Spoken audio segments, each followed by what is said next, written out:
find a lot of shows when you're watching, everything's so clean and tidy.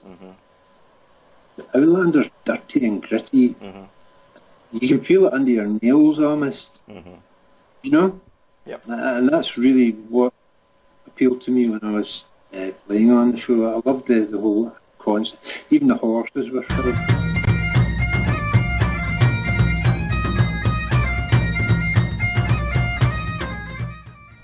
Hey folks, Rick Gino here with Real Men Wear Kilts channel, and it is a blast today. I'm really pleased to bring a wonderful guest that I've just recently met here on Facebook. And, oh, wait, this is Real Men Wear Kilts. Gotta have me proper tam. So, Ronnie Goodwin is here with us, and I'm so glad to have him on. Ronnie was one of a major extra on the Outlander show, season 1, and so I'm really excited to bring Ronnie on. Hey, Ronnie's coming to us from Scotland. How you doing this morning or today?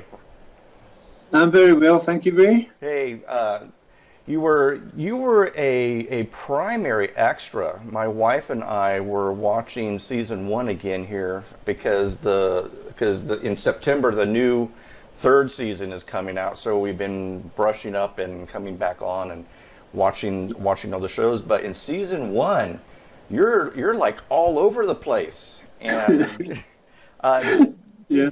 Did your character have a name? No. Nope. But the director on one of the sequences, we went to a premiere, and he came up to me and he said, "You're in almost every frame." And you were, and folks, if you watch the Outlander season 1, you'll spot Ronnie. He's wearing kind of like a green or yellow woolen jacket, and you've got your long gray hair and such, and the gray beard and everything. But you spot Ronnie everywhere. Did your character get any speaking parts at all? No. My primary role was shouting and screaming. Which I'm pretty good at, so. I know that some of the actors and everything went through what was like Jacobite training, or Jacobite training. Did you have to go through any training like that, or?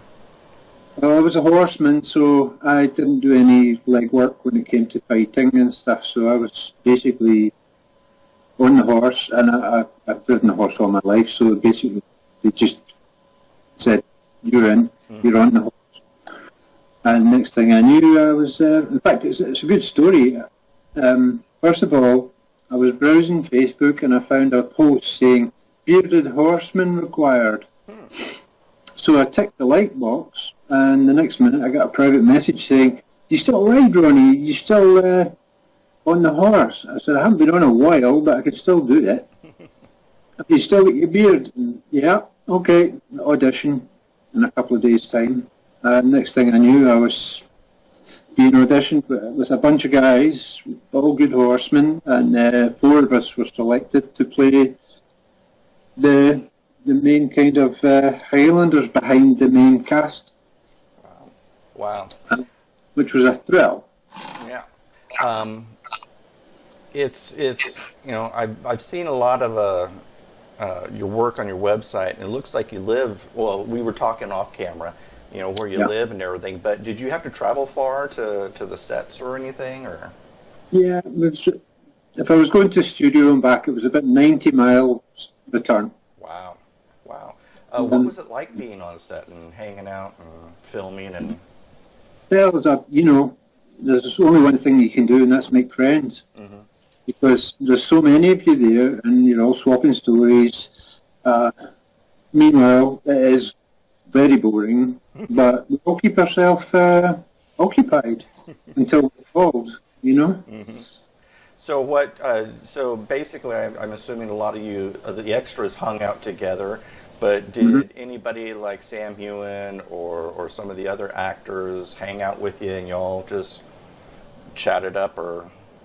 Yeah, well, because we were horse riding with Sam, with Stephen, with Duncan, with Graham, and with Kat, with Katrina, we were quite close quarters all the time. because we were always in the horse troop with these guys, and we were very fortunate to get a lot of highlighted moments in the show, especially at the very beginning when Cat meets Sam at the fireplace. Everyone gets a really nice bit of airtime from the Highlanders, you know.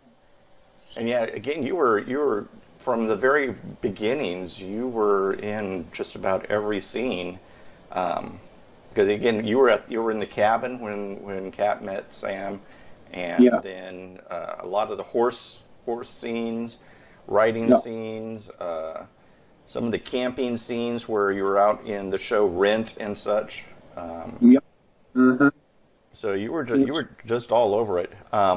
As Great you know, all those nice sequences in there when Diana and Ron Moore did their cameos downstairs, and they were upstairs, and I think Ron was downstairs actually, but it was really nice to be in amongst the people behind the show. You know? Yeah, we're there too. Yeah. As you know, I have one of the largest kilt groups on Facebook, and I have people who wear the kilt all over the world. I even got these guys from Japan and the Philippines, and I mean, it's amazing. Just people all over the world wearing kilts and everything. Here in America, we're seeing more and more people starting to wear, or more and more men start to wear kilts, especially here in Texas where I live. We have a lot of folks here in America that are very proud of their Scottish heritage and all that. So a lot of kilt wearers. Do you see a lot of folk there in Scotland wear kilts? Occasionally we have big events, you know, Hogmanay, weddings, and people put on the traditional kind of dress wear for these kind of events. But you see the odd guy walking through the village wearing a kilt, and probably in every town in Scotland there'll be one guy who's always wearing a kilt walking the streets, you know. Personally, I wear my own kilt, but not very often. And when I come to Colorado for my meet and greet, I will be wearing one. Yeah. And so I was going to ask, do you own a kilt, and if so, what's the tartan? It was actually a gift from a friend who got too big for his kilt, and I'm just a wee slim thing, so I inherited it from him. I am a Royal Stewart, but the tartan he gave me was a Kennedy. So I don't have my own kilt, so I'll wear that one. Yeah. It's not really a problem, you know. Yeah. People don't know the differences between one and the other. Yeah. Well, I have several of mine are of different family or clans, and originally I'm a Moor, which I think is the lower lands, but my favorite kilt is actually a clan gun, and I enjoy wearing that one a lot. What were the kilts like on the sets of Highlander? When we first started, we were given our costumes, and the plaid was basically, 5-6 meters of flat tartan. And I have been on many shows where I've had to wear a kilt, and so I learned the procedure. And I was quite adapted to getting it on, but as we were going on with the shooting, with the making of the show, it was, because it takes at least, like a good 20 minutes, half an hour to get the kilt on and get it all tidy in the right way. We said to the costume guy, can we just pleat this and stick a stitch along it just to save time? And we know that every day when we go to the set and we get in the costume, get the makeup, we can throw on the kilt in a couple of seconds and then boom, we're in, So we saved a lot of time simply by putting a stitch into the pleat. So that's cool. Now, did all the actors have the the cheater stitch. Here in America, we call it the cheater stitch. So I know what you're talking about. Yeah, basically, it became time saving, so it was actually a really good application of the stitch just to keep us moving along, getting things going. Yeah. Personal question here. Commando, did everybody go commando or not? Truthfully, you'd have to be psychopathic to go to commando. It's so stinking cold. Very cold, and when you're sitting on a horse, it's not pleasant, so we wore cycle shorts. Padded cycle shorts, and I'm very grateful for the cycle shorts because, oh my God, you're hopping on and off the horse, take 1 to 2 to 3, and it's raining, and the saddle, when you're on, the saddle gets warm and you get accustomed to it, and then you got to jump off and jump on again, and it's freezing. So it's basically very, very testing on us, actually. So how often were you in the saddle then? Oh, over a period of 8 months. Well, it depended on how long the duration of the shoots were. I mean, I wasn't on every day for 8 months, but there was 1 week we were in Abbeymoor, and I was on the horse every single day. So you got some good fanny blisters, or no, good? Yeah, absolutely, and a bit of piles as well sometimes. Yeah. But, it's an experience I would never change. Yeah. Even although there was misery, we all went through the misery. We were all blue sometimes with the cold. Good times. So because of the cold and the misery and the rain and the long hours and everything, did you find yourself kind of building a brotherhood or a bond between all the actors, all you? Yeah, definitely. I mean, I had a moment when we were doing the scene on the loch with Katrina talking to Bill Patterson, and that was a very cool day. It sounds amazing. The boys recorded sound with barely any wind in it, but it was blowing a hoolie across the loch, and the cold air was blowing into us. And Bill was sitting in the Jeep getting warm, and he saw me outside all blue, and he opened the door and he said, "Ronnie, get in the car, get warm." You could tell I was going to get into hypothermia, so that was a very nice moment from Bill. I'm sure he remembers it well. It's just amazing to some of the scenes you see the breath coming off, the steam That's for real. So you guys were shooting on some pretty cold days and nights and stuff. The night we left the cottage to go to, I think there was a scene where Cat is that Inverness over there, or is it? Should be over there, yeah. That was real rain. Yeah. That was real rain, and it was soaking. We were so heavy in our kit because it was just seeping in and soaking it up like a sponge, So and it was 2 a.m. as well, which was cold. And we had a fake moon as well. We had a big spherical thing on a crane to create a moonlight, which added to the atmosphere. It was wonderful, So does the kilt keep you warm? Did the kilt keep you warm, or does your costumes keep you warm? At least they do. They keep you warm. Particularly when there's a cold wind, when it's a fog or a mist on the ground, it travels up your kilt. That's not very pleasant. No. I was grateful to have a horse under my kilt, At least something to keep you warm there. Speaking of keeping you warm, Scotland, known for its whiskey. Are you one to partake in the water of life? No, I haven't touched a drop for nearly 14 years. Yeah. Did a lot of people? Because you see some of the other interviews and everything. Everybody's drinking whiskey and this and that. What are you guys drinking on set? What is that? It's water. It's what? And it's in the leather pouches, so you can't see the colour. But no, there's never real alcohol consumed. You know, I know that little bit that Angus does when he's drinking the Rhenish Mm-hmm. and he's glugging away there. I have no idea what he had in that, but he was quite merry afterwards, so it probably was.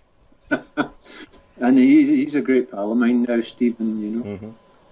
So what, it was just water in it, or tea, or... Yeah. We put in apple juice and stuff like that just to mimic the colours, you know. Mm-hmm. Again, it's the magic of cinema, if you like. You know, nothing's real, but we're all sucked into this story, which takes us on a wonderful journey. So are there a lot of distilleries there in Scotland, and Yeah, there are almost every village, town is either got one or near to one, and you know, it's a massive industry in this country. with Outlander. Now Outlander just started showing in Scotland. Am I correct? I'm on episode 6 tonight of season 1. Wow. So I'm seeing myself for the first time. So you haven't seen the show then? No, I've read 2 books. One was gifted to me by, well, both of them were actually gifted to me by one of my followers on Facebook, and one was signed by Diana, which was really nice. How nice. Yeah. So what do the Scots think about the show Outlander, and what are people thinking about it? Well, I just went up to my local fishery this morning, and it's mostly women, as you know, who are very fond of the show. And 4 of my buddies were up at the fishery, and young Johnny came over and he says, "I watched Outlander and it's magic." I love it. So it's starting to rub off on everyone. They love the context of the history, which is important, and the fact that it's in a fictitious time, a fictitious story, makes it even more appealing because you're still being educated. You're also having fun watching these characters all develop. Well, from what I understand, a lot of the Scottish history isn't taught in schools there. And so a lot of the clan and everything is not... Because I've seen some other videos and stuff of people talking about Outlander who lived there in Scotland. It's like, oh, wow, I didn't even know this happened. You know, I know about clans, but from what... Yeah. I mean, there's a lot of people who live in the city and have never seen grass. Do you know what I mean? Yeah. And it's funny, it happens all over the world. People think that their country is the city they're in. And never go out and explore. My job is to show everyone what it's like outside. With all this going on, and I know that my wife and myself, want to make a trip over to Scotland, but is Scotland seeing a lot of tourism? Yeah. Because it's climbing. Yeah. And it's all due to popularity of the show, the scenery, whiskey, and all the tat that goes with it. You know, what do the Scots think about Americans coming over and visiting and everything? And oh, it's great! It's filling our wallets. How many Americans? What do you call it, an American, or what would you? A Yank, a Sassenach, you know, a Gringo, or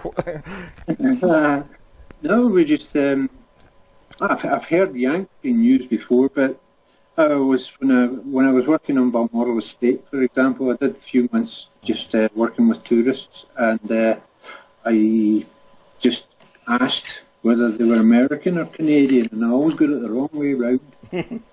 Always get a thick ear for it, you know.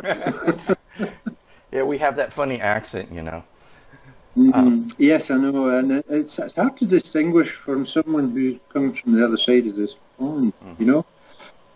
So now I I basically say, "Are you from the other side of the big pond?" And then they come out with where. Do you see many of the tourists or something wear kilts? That's pretty rare for me anyway.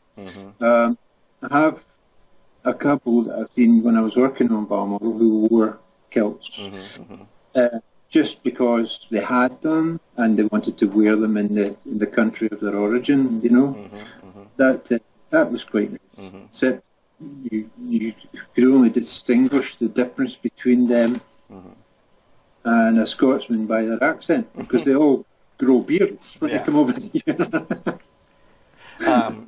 A lot of my members, a lot of my group members, I have a lot of members that are actually Scot and live in Scotland, but I have a lot of members also here in America that are going to visit and wanting to visit and things.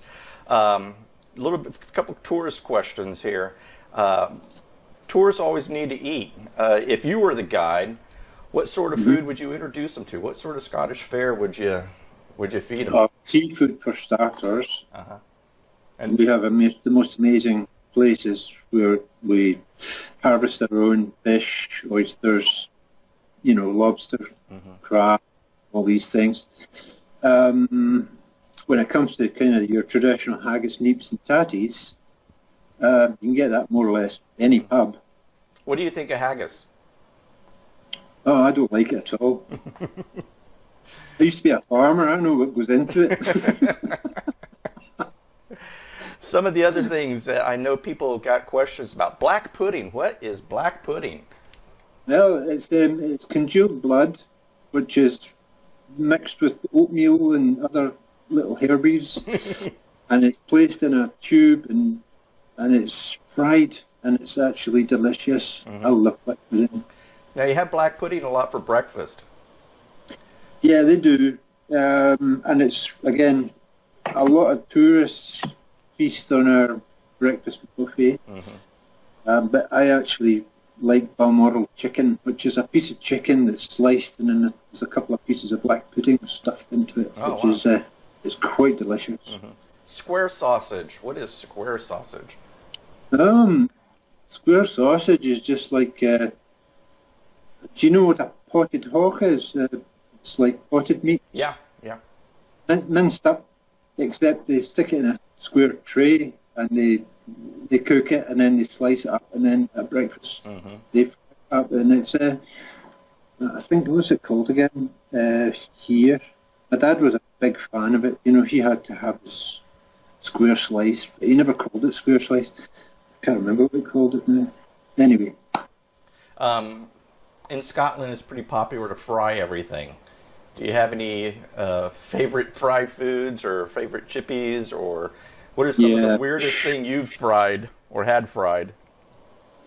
Loving fish, loving chips, big fat chips. None of this McDonald's nonsense. Yeah. These wee thin things that are full of fat. No, you get potato in our chips. So you ever had like one of these fried Mars bars, or I heard even deep frying pizza? Yeah, well, deep fried pizza is actually delicious because it's well drained afterwards, and there's not really any of the cooking fat in it, and it's so crispy. It's completely different from doing it in an oven. The deep fried Mars bar is when I started filmmaking, that fad came around, that trend. So I went to my buddy's chip shop and I made a wee film about the deep fried Mars bar. Oh, really? Yeah, but I've lost it in all the years since. You need to do another one. I'd like to dig out some of the food in Scotland. Iron brew. Iron brew. Iron brew, yes sir. So you drink it iron brew, or that's what pretty much keeps Scotland going? Yeah, well, it's a great drink if you've had a heavy night before. It's full of sugar and it'll kick you back into gear. I'm not a fan of it myself, but I love my Scottish water. Yeah, which I've heard there's nothing but the best water in Scotland, especially coming out of the tap. Especially if you're drinking it from a burn. It's just lovely. It's so clean and fresh, and nothing in it unless there's somebody peeing in the water upstream from you.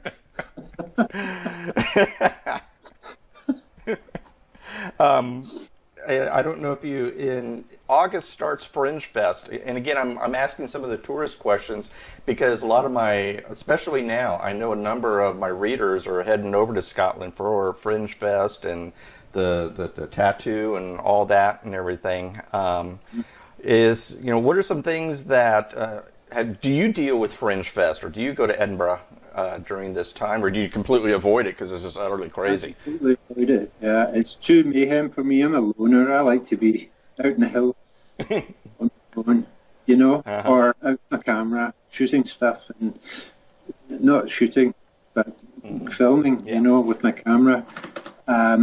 Big cities, I've not got a big lot of time for them. Mayhem, but that's just me. Yeah. Now you do some of your. I've watched some of your movies or your short films and stuff. You do a lot with fly fishing, and yeah, I've got you. Yeah. So you enjoy fly fishing a lot, and yes, I do. I love it, and I don't get to do enough of it. I've been pretty sick for the last couple of years with Lyme disease. Oh no! From I get bitten by a tick. Last day on the horse on Outlander. I'll send you. I actually have some. I know a number of people that have been bit by Lyme disease, and there is a website that you can order some stuff on, and they swear by it. A number of people swear by it, but I'll email you the website to maybe give this stuff a try, because I know two people, some friends of mine that got Lyme's, and they started taking this, and they're totally cured now. They're fine now. Yeah. I've been trying a lot of different methods, and this last week I'm in the healthiest I've ever been since I got back. So fly fishing and trout. What's the trout like there in Scotland? Do you get big trout or small trout, or? Yeah, well, some of the remote lochs, the trout are always very small because there's very little food. They're easy to catch because you drop a fly in the water and they're all starving. Why is that? Why is there very little food? Is it just what's happened to the ecology, or? No, very little grows because a lot of the reservoirs in the north are dammed lochs. So when the water rises, when they built the dam, it basically took away all the vegetation and it's all rock. Oh, wow. And they're very deep and they don't grow like natural weed unless you're in the shallow areas. So what you find is you look for shallow areas, that's where your trout are going to be because they're feeding on, dragonfly larvae, nymphs, and sedges and stuff like that, So, yeah. Good way to read the water if you're a fly fisherman. So what's your favorite fly, or what's your favorite your gear? Yeah, I was sponsored by Orbis to make my fly fishing films, so they sent me a load of gear out. Oh, wow. I used the Helios 2 and the Arbor reel.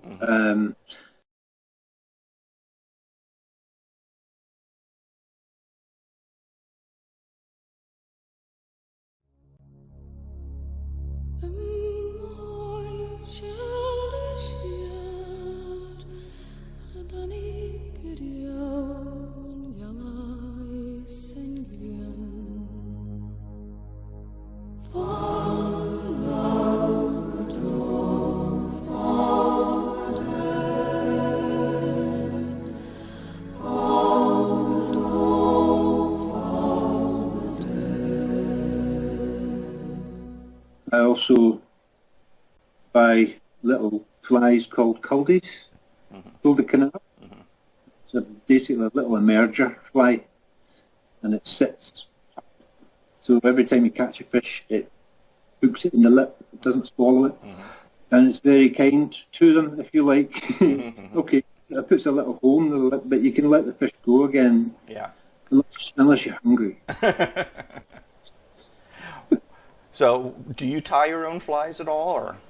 No, no. I have friends who love tying flies, and they always gift me them. Mm-hmm. So I'm happy to play with theirs, experiment, and occasionally I'll buy a fly, and normally they fall apart before you know it, because they're normally mass produced by someone in another continent. You know. Mm-hmm, mm-hmm. What some of your short films, some of them dealt with, like one, I forgot this. You did a really good one, and I don't have it on my notes, but Okay.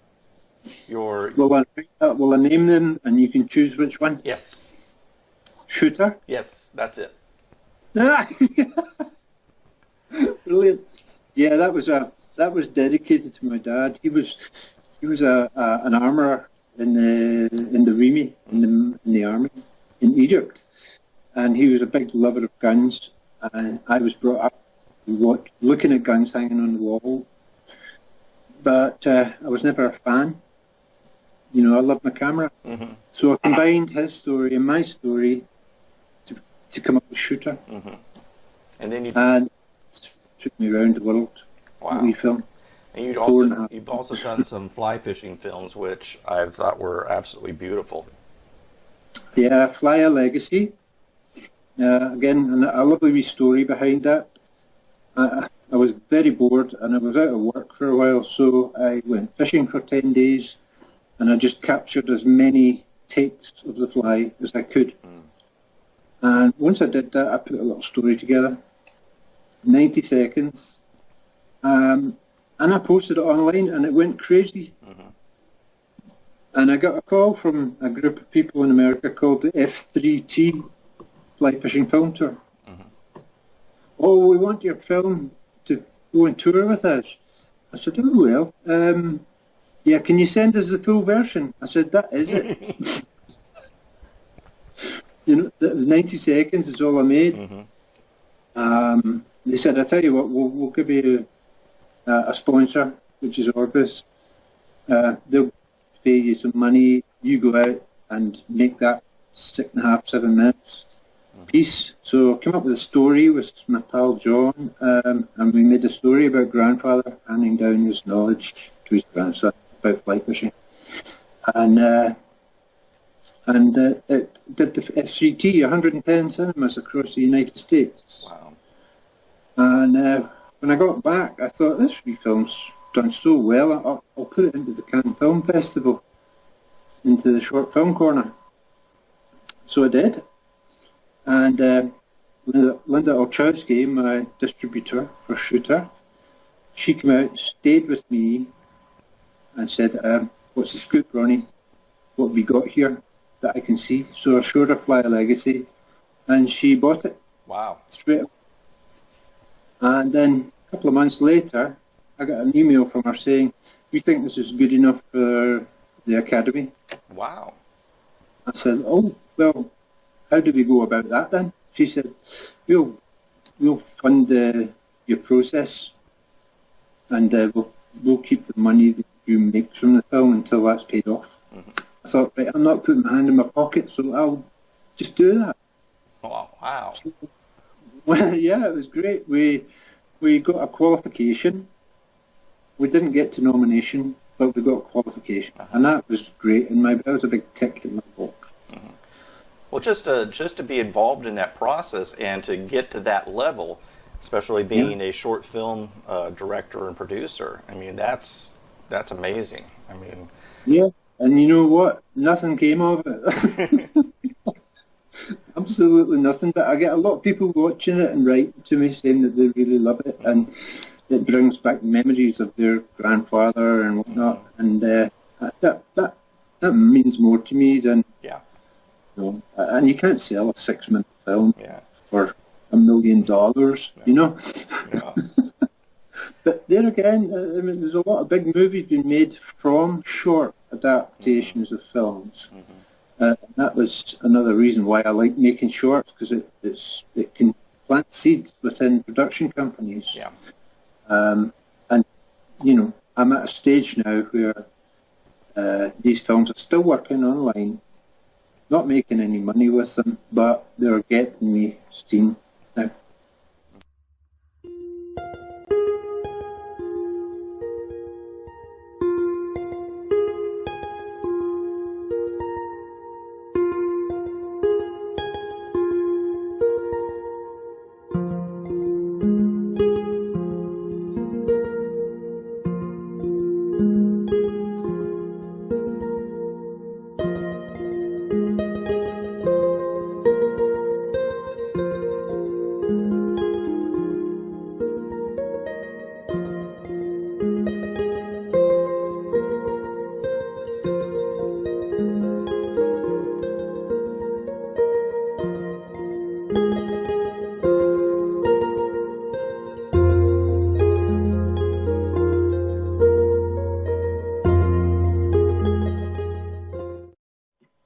So when you were back on set in Outlander and everything, did you bring your pole with you at all and your gear, and maybe while you're all standing around, toss a line or something? It was always in the trunk of my car, and it stayed there. So no chances Never to take it out once. No, it would have looked good actually in my gear, my costume with the fly rod. I actually did a little bit on Victoria just recently, Victoria, the TV series. Yeah. I was employed for one day to be a gilly in the show, teaching the king how to fly fish. Oh wow. Yeah, it was great. A lovely day. So did that get is that part of the show now? Yeah. Oh, awesome. It'll be in when it comes out. So season 2. I'm not sure. I don't follow. Yeah, we that's another show that I actually enjoy. It's a very good show, and doing it. Well, look, I've got great big sideburns and a hat like yours. And I've got a kilt on. Now, were you able to keep your kilt from Outlander, or did you have to turn everything back in? They're all rented. All the costumes are rented. A lot of them are made in-house. Mm-hmm. A lot of them are rented because there's so many. You're looking at 200-300 people a day sometimes when you're in a big crowd scene. Mm-hmm. So for all the costume makers, that would be a task, a serious task, to make things from scratch. So if I got that wrong, I'm sorry. I'm just saying that. So you weren't able to keep the kilt that you had to turn it back in, huh? Well, it was kind of stinky by the time I'd finished with it. Wow. Now, did you wear the same kilt throughout the whole filming and everything? Yeah, occasionally they would put a new shirt on me for like the ballroom. Not the ballroom, the grand hall. They put a nice kind of ruff on and tied my hair back and made me look a little smarter. Mm-hmm. Now, what was the difference between you as because I don't know how to describe you. I call you a primary extra or supporting actor was our what we were called. That's when we even had caravans, Winnebagos, our little team of Highlanders. That lasted a little while, and then we just got shoved in with the rest of the crowd after that. Mm-hmm. Now, did you be part of part 2 or season 2 or? No, not at all. So part 3, season 3, play one of the dead bodies in Culloden. Mm-hmm. That was a horrible time. Yeah. And then I play a prison bully. Oh, okay. So you're in season 3, but not in 2. There's different characters. Yeah. So you're not wearing the yellow coat or anything like that, so we can spot you. I look like a coal man, to deliver coal. Mm-hmm. Got one of these hats that goes right down your back, and you put your coal bag on. Just filthy. So when you would go show up for makeup, I mean, especially the cabin scene, that very first scene on the show, you guys are like filthy dirty. And, Yeah. and so did they do special makeup, or did they just say, hey, go wallow out in the mud for a bit? Go jump in that puddle. No, no, every bit of dirt was placed Now, what, by some really amazing makeup artists. Incredible. I mean, my wig was seamless. You couldn't see it. wow. Oh, so that wasn't, you didn't have to grow hair. They put a wig on you. And, The wig, and it was Ian McKellen's wig from Lord of the Rings. oh, wow. His label was first day we had to do a fitting, which is put a skull cap on you to get the shape of your head, and then they modify the wig. And Raymond turned to me and he said, "Oh look, Ian McKellen's wig." Oh, wow, how cool. Yeah, so whatever mites he had, I've now got.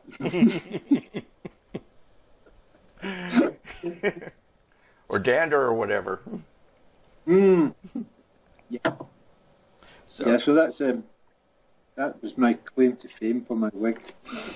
now, the kilt that you wore and everything like that, you said it was rather stinky. Did they clean it all, or did they... Yeah, it was cleaned every time. Oh, okay. But, it was just aged. I was just being funny, trying. It was stinky. But they burn it. They stain it. They do all sorts of things to it to make it look rough and ready. And this is what adds to the realism of the show. You find a lot of shows when you're watching, everything's so clean and tidy. The Outlander's dirty and gritty. You can feel it under your nails almost. Yep. And that's really what appealed to me when I was playing on the show. I loved the whole concept. Even the horses were filthy. What, you're coming to Colorado. Why are you coming to Colorado? Well, I'm coming to do a spot of fishing, and I'm going to do a little bit of photography, and I'm also going to do a meet and greet at the Drake Centre in Fort Collins on the 3rd of September, which is only a few weeks away. Yeah. So we're looking for people to come. If you look at my website, you will see there's an events tab, and you go there and sign up to the event. And it'd be great to see some of you coming along. Can you do me a favor? Give me your website. What, sorry? What's your website address? Oh, my website is Ronnie B. Goodwin, all one word, .com. Okay. And I'll make sure I'll put that down in the comments as well, and I'll link all that in and things, and link in some of your videos that we've been talking about here as well. But so is primarily coming over to the States more geared towards the fly fishing, or? Well, there's a nice wee story behind it, actually. Brian and Chris Textra, who are taking care of me when I come over, Chris wrote to me when I first started on Outlander, and I'm not allowed to talk about Outlander, so I couldn't reveal anything. And she said, "Oh, you want to meet Brian, my husband? He's a fan of Fly a Legacy." Cool. And I said, "Oh, he's a fly fisher." "Yeah, he's a fly fisher." I said, "Oh, well, I can talk to you now." Because it's not to do with the show. Yeah. I wasn't revealing anything, So we became friends over the last 3 years. They came to visit here twice, and they're kind of returning the favour. And I'm going to be over in Colorado, staying with them, Awesome. touring with them. I spend a week or two. Well, I think it's 11 days I'm over for. But I really want to make a portfolio of where I see and what I do. Plus, with the event coming up, we're going to be actually meeting my Facebook friend pictures and see if they actually look like the picture. Yeah. Yeah. Know that one. A lot of people that follow, they put a little icon, and you don't know what they look like. And then when you meet them at a conference, they come up, "Oh yeah, I'm such and such," and I'm like, "I don't know what you look like." So, do you have any fishing trips planned while you're here in Colorado? In Colorado, Brian has organised 1 day's fishing for us. I think it's a day, a night, and a travel back. And that's all I need. That's my. I don't have to go and beat the river to death for a week to catch anything. If I'm not going to catch anything, I'll go with my camera and do some stuff. So how many kilts are you going to be bringing with you then? Just the one? Just the one. Cool. So, like, you know, my studio will be in my backpack, and a pair of boots and a pair of socks, kilt, jacket, and a hat. Yeah. That's it. Yeah. Well, you're coming at a good time, September time frame. It's not too hot, and it's just starting to cool down, and you're having that good fall weather and everything. So you're coming. Have you been to the States before? Palm Springs, Chicago. Stopped over in a few places, but it was film festival stuff. You know, New York City was one I couldn't go to, unfortunately. Loved to have seen the city for about an hour, and then I'd have to go home. Well, I just want to thank you so much, Ronnie. How can the people get hold of you if they want to contact you or get some of your photography or learn more about your short films? How's the best way to get hold of you? To get my photography, if you want to buy a file, which I can download immediately to you, wherever you are in the world, you just deal with the print. That you can get me at ronniebgoodwin.cells.com. Okay, and I'm on Facebook. Is Ronnie B. Goodwin on Facebook as well? Yeah. Well, I really, really appreciate your time. I really appreciate you coming on our group here show on Real Men Wear Kilts. This has been a blast talking to you, and it's been a lot of fun learning about some of the Outlander stuff. And any last words or any other short quips or anything you might want to share? There's a little dog behind you. Yeah, that's my Yorkie. We got 5 dogs. Oh wow, he's a beauty. Yeah, she was running around in circles a moment ago. Yeah, her name is Ronnie, Onni. But yeah. Oh, brilliant! Come here, Ronnie. Come here, Ronnie. Come here. Come here. Come here. Oh, you're being a weenie. Come here. Yeah. Oops.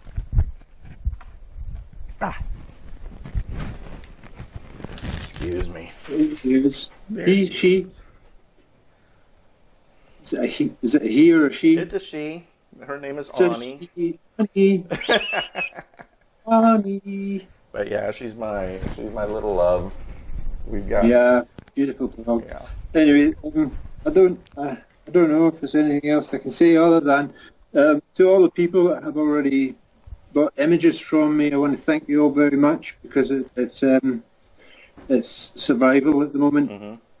Not a lot of work going on. And it makes such a difference when somebody spends a little bit of money. I'm also secured a gallery in Colorado, so while I'm over, there's a little business to be done as well. Awesome. Well, again, I thank you so much for your time. It's been a wonderful time. I may like to have you back on down the road, talk to you more, and do me a favor, take a lot of pictures and share them on Facebook when you're in your kilt and such over in Colorado, or just whenever you're posted to the group or something. A lot of people, you know, like I said, we got kilt wearers from all over, and we just love seeing everybody in their kilt and stuff. So, but again, I want to thank you so much. And folks, this is Ray Gano, and this has been a great interview with Ronnie Goodwin from Outlander and Shooter. And what's your trout? I'm sorry, what was your Fly of Legacy? Fly of Legacy. Yeah. I really encourage you. You're going to be able to see the links to the videos down in the commentary. I'll be able to link those in for you so you can check them out. Contact Ronnie, let him know that you really appreciate this, and then I highly encourage you to go get some of Ronnie's photo work. It's absolutely incredible and absolutely beautiful. So folks, this is again Ray Gano here with Real Men Wear Kilts, Ronnie Goodwin, and we'll see you again. Bye-bye.